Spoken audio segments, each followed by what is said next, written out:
বন্ধুরা, কেমন আছো তোমরা সবাই? আজকে আমি একটা মাছের রেসিপি তোমাদের সাথে শেয়ার করব। মাছ প্রায় সব বাঙালিদেরই ভালো লাগে, আমারও খুব ভালো লাগে।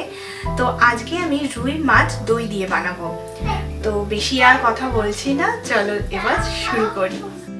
তো দই রুই বানাতে আমার প্রথমে তো রুই মাছ লাগছে। আমি 7 পিস রুই মাছ নিয়েছি। এর সাথে আমার লাগছে হচ্ছে 2টো শুকনো লঙ্কা, একটা দারচিনি, 4টে লবঙ্গ, 4-5টা এলাচ আর 3টে তেজপাতা।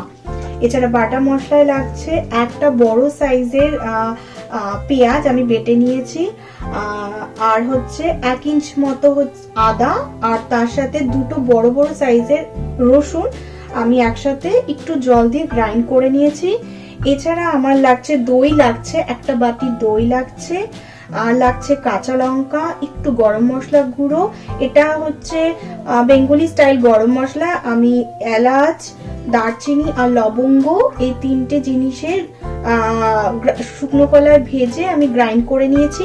এছাড়া লাগছে হলুদ গুঁড়ো, আর চিনি তো লাগছে, আর নুন, ঘি আর সর্ষের তেল।